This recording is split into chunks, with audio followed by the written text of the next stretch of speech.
कन्या राशि वाले जातक को 18 महीने केतु आपके ऊपर आपके हर कार्य पर मतलब प्रभाव डालेंगे।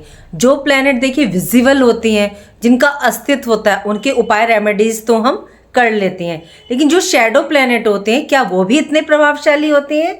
वे बल्कि कई गुना ज्यादा प्रभावशाली होते हैं। यदि आप शत्रु को सामने से देख लें तो उसे पहचान लेंगे और उससे सतर्क हो जाएंगे, और जो गुप्त शत्रु होते हैं वो पीठ पीछे वार करते हैं, वो ज्यादा खतरनाक होती हैं। जब हम छाया ग्रह शैडो ग्रह की बात करते हैं तो वह दिखते तो नहीं है, लेकिन उनका प्रभाव बहुत ज्यादा होता है। राहु और केतु दोनों को छाया ग्रह माना जाता है। ये चंद्रमा का दक्षिण नोड होता है। केतु की अशुभ स्थिति से जातक को मतलब कई परेशानियां झेलनी पड़ती हैं। मतलब व्यक्ति खुद को चारों तरफ से समस्याओं से घिरा हुआ पाता है। और राहु और केतु दोनों का राशि परिवर्तन हमारे जीवन में महत्वपूर्ण रोल अदा करता है। देखिए, हम राहु की बात करते हैं, शनि की बात करते हैं, मतलब सब प्लैनेटों की बात करते हैं, लेकिन केतु की बात कोई नहीं करता। जबकि 2025 में केतु सबसे ज्यादा एक्टिव रहने वाला ग्रह है। और ये मैंने कई बार बताया कि इस वर्ष गुरु बृहस्पति और केतु सबसे ज्यादा एक्टिव रहेंगे। हालांकि वर्ष मंगल का है, लेकिन एक्टिव रहेंगे गुरु बृहस्पति और केतु देव। क्या आप जानते हैं कि आपकी कुंडली में एक ऐसा ग्रह बना हुआ है 23 अक्टूबर 2023 से, जो आपके जीवन में बड़ी उथल पुथल लाने की दक्षता रखता है? जी हाँ, मैं चर्चा कर रही हूँ आपकी कुंडली में स्थित केतु देव की। अन्य ग्रह तो आपको आगे बढ़ाएंगे, किंतु बार बार ये आपको 2 कदम पीछे लाकर खड़ा कर सकता है। यदि पिछले 18 महीने से 23 अक्टूबर 2023 से कन्या राशि के जातकों, क्या आपको ये देखने को मिल रहा है कि आपके स्वास्थ्य में परेशानी, मान सम्मान, व्यक्तित्व, पर्सनैलिटी के लिए या किसी चीज से ज्यादा मोह रखा, अटैच रहे, तो वह चीज मतलब आपको प्राप्त नहीं हुई? उल्टा ये हुआ कि मान सम्मान, व्यक्तित्व, पर्सनैलिटी के लिए मतलब आपको ज्यादा मेहनत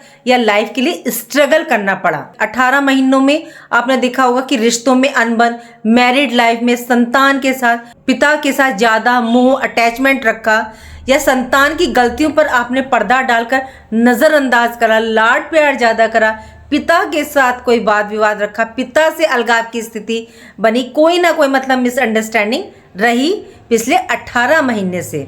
बिजनेस व्यापार में भी आपने जितनी ज्यादा मेहनत करी उसका रिजल्ट आपको प्राप्त नहीं हुआ। जितना ज्यादा आप लोगों से इंटरेक्ट हुए होंगे उतना आपका मतलब काम नहीं चला होगा। आमदनी ना के बराबर जितना मोह अटैचमेंट दिखाया होगा उतनी प्रॉब्लम समस्या आई होंगी। यदि ऐसा आपको देखने को मिला इन 18 महीने में, तो इसका एक बड़ा कारण थे केतु देव। सबसे बड़े कारक माने जाते हैं अलगाव के, डिटैच के। 23 अक्टूबर 2023 से केतु देव आपकी राशि में फर्स्ट हाउस में विराजमान है। और फर्स्ट हाउस क्या? हमारा स्वयं, हमारा व्यक्तित्व, हमारा सम्मान। तो जो मान सम्मान आपको मिलना चाहिए था और आपने ज्यादा मोह दिखाया होगा कि मुझे मान सम्मान, रेस्पेक्ट मिलनी चाहिए, आपके विचारों का प्रभाव भी मतलब गलत पड़ा होगा। केतु की सीधी दृष्टि आपके 7th हाउस पर यानी कि मैरिड लाइफ पर, एक दृष्टि 5th हाउस पंचम भाव संतान भाव पर, एक दृष्टि 9th हाउस पिता, भाग्य, धर्म, अध्यात्म पर थी। इन दृष्टियों की वजह से इन रिश्तों में दूरियां, परेशानियां, समस्याएं मतलब देखने को मिल रही थी। जहां आपने सोचा होगा इस कार्य में डेफिनेटली मुझे सक्सेस, सफलता मिल जाएगी, वहीं रुकावट, परेशानी आपको देखने को मिली। 5th हाउस रिलेटेड आपके पुण्य कर्म साथ दें या आय के साधन स्रोत निर्मित हो जाएं, आपकी आमदनी मतलब मल्टीपल हो जाए, तो कई सारी समस्याएं अब में अवरोध आया होगा और देखने को मिले भी होंगे। उल्टा आपका पैसा और ज्यादा लग गया होगा, खर्चा इस दौरान डेफिनेटली हुआ होगा। यह स्थिति आपके लिए निर्मित कर रहे थे केतु देव। 18 मई 2025 को 18 महीने के लिए राहु देव आपकी राशि से 6th हाउस और केतु देव आपके 12th हाउस यानी कि 12वें भाव में प्रवेश करेंगे। केतु के लिए भ्रांतियां बहुत सारी फैली हुई हैं, लेकिन ऐसा नहीं है। केतु देव जब देने पर आते हैं तो अन्य प्लैनेटों की तुलना में बहुत ज्यादा देते हैं और ये आपका पताका झंडा तक लहरा देते हैं। लेकिन इनकी एक शर्त, डिमांड होती है, मोह त्याग दे, किसी भी चीज से ज्यादा अटैच ना रहे, डिटैच हो जाएं। या जिस भाव में केतु देव विराजमान है या जिन भावों पर इनकी दृष्टियां हैं उस भाव से मतलब आप डिटैच हो जाए। पिछले 18 महीने से आपके फर्स्ट हाउस में आपकी राशि में थे यदि आपने स्वयं से अपने व्यक्ति पर्सनैलिटी से ज़्यादा लगाव नहीं रखा, सिंपल सादगी में रहे, सोचा है जो है ठीक है, जो हो रहा है सही है, बस हम मुझे अपने कर्म करने हैं, अपने आचार विचार किसी पर आपने ज़बरदस्ती नहीं थोपे होंगे, तो 100% आपका स्वास्थ्य भी ठीक रहा होगा, आपको मान सम्मान की प्राप्ति भी हुई होगी। यदि आप अपने बिजनेस व्यापार के लिए सिर्फ मेहनत करते गए होंगे, कर्म करते गए होंगे, तो लाभ की स्थिति, धन की स्थिति भी बनी होगी। मैरिड लाइफ, दाम्पत्य जीवन में सिर्फ अपनी लाइफ पार्टनर से रिलेटेड जिम्मेदारियों को आपने निभाया होगा, संतान की गलतियों पर पर्दा नहीं डाला होगा, उसे सही गलत के बारे में बताया होगा, पिता के प्रति जिम्मेदारियों को निभाया होगा, तो भाग्य का साथ भी आपको डेफिनेटली मिला होगा। केतु देव आपकी राशि से 12वें भाव में प्रवेश करेंगे, यानी कि व्यय भाव में। यहाँ केतु देव का प्रवेश करना बहुत अच्छा माना जाता है। एक बात और बता दूं, यदि आपकी अपनी पर्सनल हॉरोस्कोप चार्ट में राहु और केतु 12th हाउस में हो, तो जातक डेफिनेटली 100% विदेश में जाता और वहां सेटल होने के योग्य बनते हैं। 12th हाउस व्यय खर्चों का, हॉस्पिटल के खर्चों का, कोर्ट कचहरी रिलेटेड केस, पुलिस के चक्कर, जेल का, इन सब चीज़ों के क्षेत्रों में कौन अटैच रहना चाहेगा? कोई नहीं। सब चाहेंगे कि इन सब बंधनों से मुक्त रहे, इन चीज़ों से मतलब किसी का बॉन्ड ना रहे। जब आप इन सब चीज़ों से मोह नहीं रखेंगे, इनसे डिटैच रहेंगे, तो केतु देव यहाँ तो कोई समस्या देंगे ही नहीं। जब आप इन बंधनों से मुक्त होंगे तो आपके खर्चे, आपका व्यय भी कंट्रोल रहेगा। जब व्यय कंट्रोल रहेगा तो आपकी सेविंग भी बढ़ेगी। बस यहाँ क्या है कि आपको अपने खर्चों पर नियंत्रण रखना है, कोई दिखावा नहीं करना है कि मेरे पास ये है, कोई शो ऑफ आपको नहीं करना है। केतु की एक दृष्टि आपके 6th हाउस पर, यानी कि छठे भाव पर, छठा भाव की चीज का रोग, ऋण, शत्रु। यदि आप पर ऋण, लोन है तो आप मतलब जल्दी अपने ऊपर से उतारना चाहोगे, या किसी से आपने पैसा उधार लिया तो जल्द से जल्द मुक्त होना चाहोगे। स्वास्थ्य में आपके कोई परेशानी आ रही है तो रोग, बीमारी से जल्द आप छुटकारा चाहोगे, तो केतु आपको रोग से मतलब यहाँ मुक्त, डिटैच करेंगे। आपके शत्रु, गुप्त शत्रु हैं या परेशान ज़्यादा कर रहे हैं, तो शत्रुओं से मुक्ति दिलाने का काम करेंगे। आने वाले 18 महीने, 18 मई 2025 से केतु आपको रोग, ऋण, शत्रु से निजात दिलाने का काम करेंगे और 100% करेंगे। इन 18 महीने व्यय भाव पर दृष्टि होने से आपके खर्चे, व्यय को भी ये कंट्रोल कर रहे हैं। कन्या राशि वालों के लिए तो बहुत अच्छा आ रहा है वैसे केतु का राशि परिवर्तन। केतु की एक दृष्टि आपके 4th हाउस पर, यहाँ दृष्टि का पड़ना केतु की अच्छा नहीं माना जाता, मतलब बहुत अच्छा नहीं माना जाता। आप अपनी फैमिली, घर परिवार, कुल कुटुंब से जितना अटैच रहेंगे, मोह रखेंगे, तो यहाँ आपको रिजल्ट नहीं देने वाले।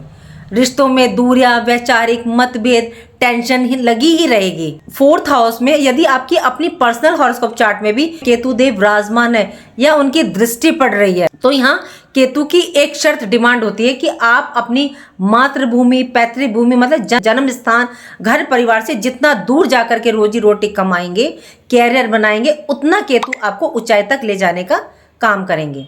यदि आप घर परिवार, जन्मभूमि, मातृभूमि से जुड़कर रहे, तो पारिवारिक बंधनों में ये बांध कर रखेंगे और सिर्फ इतना ही देंगे आपको कि बस कि रोजी रोटी का काम चल जाए। और काफी मेहनत परिश्रम के बाद 4th हाउस किस चीज का? भूमि, भवन, वाहन का, माता का। यदि आपने सोचा मेरा बड़ा घर हो जाए, लग्जरी गाड़ी हो जाए, आराम से लाइफ जीऊं बिताऊं, तो केतु देव बिल्कुल देने वाले नहीं है। यदि मिल भी जाए तो किसी ना किसी प्रकार से सुख प्राप्त नहीं होने देंगे। थोड़ा सा माता के स्वास्थ्य का ध्यान रखिएगा। ऐसा नहीं है कि सिर्फ नेगेटिव रिजल्ट ही देते हैं, बल्कि आपने विदेश जाने की सोचा कि जब मुझे यहाँ रिजल्ट नहीं मिल रहा है तो मैं कहीं और जा कर के काम करूं, विदेश चला जाता हूं, तो डेफिनेटली ये इच्छा पूरी करेंगे। लेकिन वहां पर भी ज़्यादा अटैच नहीं होना है कि बस जाना है कि हाँ मैं वहाँ जाके रोजी रोटी अपना कैरियर बनाऊंगा, तो ये इच्छा आपकी डेफिनेटली पूरा कर सकते हैं। क्यों? क्योंकि यहाँ मतलब आप अपनी जन्मभूमि, अपने जन्म स्थान, मातृभूमि से मतलब कि बंधन तोड़ रहे हैं, मोह छोड़ रहे हैं, तो डेफिनेटली ये इच्छा आपकी पूरी करेंगे। क्योंकि केतु देव 12th हाउस में विराजमान है, विदेश भाव, व्यय भाव में, तो ये 100% पूरा करेंगे। विदेश जाने की इच्छा, सेटल होने की, घर मुंह से दूर ले जा रहे हैं तो आपको लाभ की प्राप्ति होगी। घर की ऊर्जा, एनर्जी से दूर, घर के मोह से दूर लेकर जा ही रही हैं, तो आपको यहाँ डेफिनेटली लाभ की प्राप्ति होगी। देखिए ध्यान रखिएगा, केतु जिस भाव में बैठे हैं या इनकी दृष्टियां हैं, उस भाव से संबंधित आपको मतलब मोह नहीं रखना है। अटैच नहीं रहना है। केतु की एक दृष्टि आपके 8th हाउस पर, अष्टम भाव पर। 8th हाउस को अंधेरे का घर बोला जाता है, बहुत इंपॉर्टेंट घर होता है ये पूरे हॉरोस्कोप चार्ट। ये भाव पैतृक संपत्ति, वसीयत, इंश्योरेंस, पीएफ, ससुराल पक्ष से धन का, ससुराल पक्ष का। देखिए ये बात मैंने कई बार बताई है कि 8th हाउस अपने द्वारा, अपनी मेहनत के द्वारा कमाए गए धन का नहीं होता। जो धन हमें मतलब अचानक से प्राप्त हो जाए, मतलब ये अचानक से धन प्राप्ति का होता है। शेयर मार्केट, स्टॉक मार्केट, इन सब चीजों से, क्षेत्रों से आप सोचो कि धन प्राप्त हो जाए तो आपको मिलने में परेशानियों का सामना करना पड़ेगा या कार्यों में अड़चन आई जाएगी। इंश्योरेंस, पीएफ के पेपर वर्क में कोई समस्या आ जाए या कोई कार्य में मतलब अड़चन आ जाए। क्यों? यदि आप इन सब चीजों के पीछे भागे, ज्यादा अटैच रहे, ज्यादा आस लगाई, तो केतु देव आपको देने का काम नहीं करेंगे। वहीं यदि आप केतु देव की बात मान लेते हैं, कोई उम्मीद मत रखो, तो फिर ये देने का काम करेंगे। यदि आप रिसर्च, खोज, किसी डेप्थ में जाते हैं, गहराई में जाते हैं, ज्योतिष शास्त्र, कोई इन्वेस्टिगेशन, जमीन के नीचे के स्रोत, साधन से रिलेटेड कार्य करते हैं, तो केतु आपको ऊपर उठाने का काम करेंगे। केतु इन क्षेत्र फील्डों में मतलब आपका झंडा लहराने का काम करेंगे और आपकी इंट्यूशन पावर को बढ़ा देते हैं और आपके अंदर आत्मविश्वास, कॉन्फिडेंस, विल पावर को बढ़ाने का काम करेंगे। और केतु के अस्त्र शस्त्र क्या है? डिटैच होना, मुंह को दूर रखना, मेडिटेशन करना। केतु देव जब देने पर आते हैं बहुत कुछ देने का काम करते हैं और जब छीनने पर आते हैं तो ये अर्श से फर्श तक लाते हैं, साथ ही रुला डालते हैं, बहुत परेशानियां देते हैं। लेकिन ये ऐसा करते क्यों हैं? तो देखिए, राहु केतु एक ही शरीर के दो हिस्से हैं। राहु के पास दिमाग है, 5 इंद्रियां हैं, लेकिन केतु के पास 5 इंद्रियां जिससे आप महसूस करते हैं, सोचते हैं, माइंड आपको सिग्नल देता है आपकी इंद्रियों को, तो वो केतु के पास नहीं है, सिर्फ धड़ है। राहु ऑब्सेसिव है, केतु डिटैचमेंट के कारक है। केतु के पास 6th सेंस, इंट्यूशन पावर है, ये आत्मा से रिलेट करती है। ये पावर 6th सेंस कब जागता है? जब आप मोह से विरक्त हो जाते हो, सिर्फ काम करने पर विश्वास रखते हो, अध्यात्म, मेडिटेशन से जुड़कर रहते हो। केतु की शर्त भी तो यही है कि आप डिटैच हो जाओ। आपकी अपनी हॉरोस्कोप पर्सनल चार्ट में केतु जिस भाव में बैठते हैं वो कहते हैं आप उस भाव से डिटैच हो जाएं तो मैं सब कुछ देने का काम करूंगा। केतु देव आपके 12th हाउस में बैठे हैं, विदेश भाव, व्यय भाव में। ये 4th हाउस, 6th हाउस और आपके 8th हाउस को देख रहे हैं। तो यदि आपने केतु देव की शर्त, डिमांड माना, इन भावों से संबंधित आंतरिक आवाज को सुना, तो आने वाले 18 महीने आपके इंटरनल आंतरिक शक्ति पावर को बढ़ाने वाला काम करेंगे। फिर केतु आपको इतना देने का काम करेंगे जितना कोई दूसरा प्लेनेट आपको दे ही नहीं सकता। यदि आप किसी कार्य की डेप्थ, गहराई में चले गए तो केतु आपको सब कुछ देने का काम करेंगे। इन भावों से बस डिटैच होकर के आप कार्य करें। यदि आपकी पर्सनल हॉरोस्कोप चार्ट में केतु की पोजीशन खराब है, यदि आप कोई मांगलिक कार्य करते हैं, उसके बाद घर में परेशानी आ जाती है या कोई समस्या आती है, तो डेफिनेटली केतु की पोजीशन खराब है। तो आप बच्चों के जन्मदिन या मांगलिक कार्यक्रम से पहले मीठा ना बांटें। जैसे केक कटवा देते हैं या पहले मिठाई दे देते हैं, तो पहले आप भोजन या नमक खिलाएं। यदि आपको प्लेनेट रिजल्ट नहीं दे रहे तो आप सिर्फ केतु के उपाय करें। केतु की डिमांड को मान लो तो केतु आपको ऊंचाई तक ले जाने का काम करेंगे। आपके अंदर मतलब कॉन्फिडेंस लेवल, आत्मविश्वास, विल पावर, इंट्यूशन पावर को बढ़ाएंगे और आने वाले इन 18 महीने में आपका झंडा, पताका लहराने का काम करेंगे। केतु जिस ग्रह के साथ बैठते हैं उसी के अनुरूप कार्य करते हैं, उसी के अनुसार आपको रिजल्ट मिलता है। तो केतु को गुरु के पास पहुंचा दें, सिंपल। तो कैसे? केतु क्या है? धर्म, अध्यात्म, धार्मिक गतिविधियां, दान। गुरु क्या है? धर्म स्थान, मंदिर। मंदिर की चोटी पर आप झंडा लहरा दें, केतु का दान करें, मंदिर में जाके दान करें, सेवा करें। वैसे भी मैं ये कहती हूँ कि ये वर्ष मंगल का जरूर है, लेकिन इस पर बहुत ज्यादा प्रभाव गुरु बृहस्पति और केतु देव का रहेगा।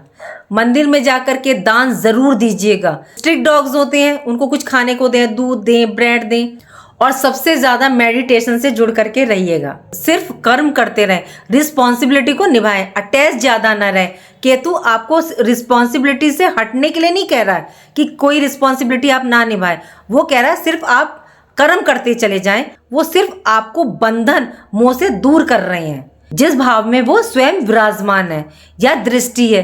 यदि आपने ऐसा किया तो आने वाले 18 महीने में आपको केतु बहुत कुछ देने वाले हैं। उम्मीद करती हूँ कि जो जानकारी मैंने आपको दी वो आपको अच्छी लगी होगी, और अच्छी लगी है तो लाइक कीजिए, कमेंट बॉक्स में हर हर महादेव लिखिए और मेरे चैनल ग्रहों की माया को सब्सक्राइब कीजिए।